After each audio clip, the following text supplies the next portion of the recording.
asalaamaaleykum wa rahmatullahi wa barakaatu ñu ngi leen nuyu groupe seen Furqan Info tey jii lundi la 9 février ati 2026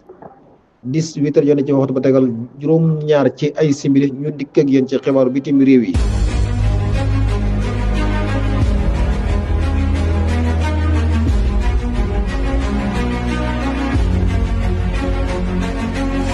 dañuy sukkandiku rek ci ay rapport yoo xam ne américains yi def nañ ko di xam ne rek ne armée bu Amérique bi daal mu ngi sauvegarder lu toll ci 450 ci ay missiles Tomahawk war ko tasaare war ko diffuser ci zone yi nga xam ne soxal na ko bu guerre amoon diggante ak ñii di waa Iran kon rek Amérique nekk ci ay préparation amal ay opération ngir utiliser yooyeele Tomahawk contre ñii di waa Iran. bu ñu sukkandikoo rek ba tey ci xibaaru bitim réew yi waaye dañ koy sukkandikoo ci Al Jazeera gune gi tudd Mouhamadou Sarxi ginnaaw nag bi nga xam ne arme bu Israël bi soqi nañ ay bal jëmee ci moom mu doon ab shahid daal faatu wuy ji boromam muy tàggatoo ci waxtu nga xam ne sax mu ngi sukuraat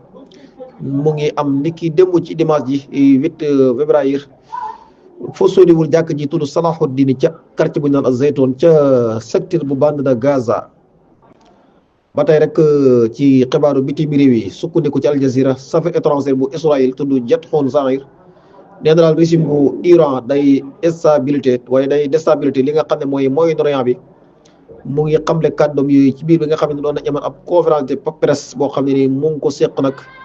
mbokkam bi wala boog naataangoom bii di ministre des affaires étrangères tudd Baragowaay fële ca Sidi Salem ni ki démb. waaye tofal ci rek ne daal ñii di waa Iran ñu ngi dox bu baax si xëy jeego ngir dajale ngàndaay li gën a dangereux ci àdduna wërngal képp te mooy asilahu an nawawi te mooy rek nucléaire boo xam ne daal Iran noppi na koo am te bu ko amee dana nekk loo xam ne daal luy mbir mu jégg day lay doon loolu la affaires étrangères bu Israël xamle bu ñu sukkandikoo ci ay kàddoom. ba tey rek ñenn ci ñi nga xam ne nii bokkoon dëkkoon nañ fële ca bande de Gaza génnoon fa wax nañ ne nag première fois ñuy delluwaat fu fekk ca secteur bande de Gaza ba seeni mbokki palestiniens yi nag di leen tertu muy loo xam ne nag lu am solo la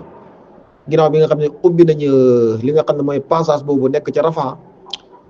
muy lu am solo sukkandikoo ko ci Al Jazeera. ci xibaaru bitim réew yi rek ay junni way manifestant ñooy manifestu nag di naqarlu visite boo xam ne ni njiitul Israël war na ko visite foofee ca Australia kon rek population bu Australia bi daal junni nit ñoo génn di manifesté am lu leen naqari lool rek ci visite boo xam ne nii njiitu Israël war na ko visite foofu te moo tudd Ishaq ki ko invité nag mooy premier ministre bu Australia moo ko invité foofu muy Anthony Albanese ginnaaw nag ay incident yoo xam ne amoon na foofee ca Australia te mooy ay tiir ak soqi mbal yu doy waar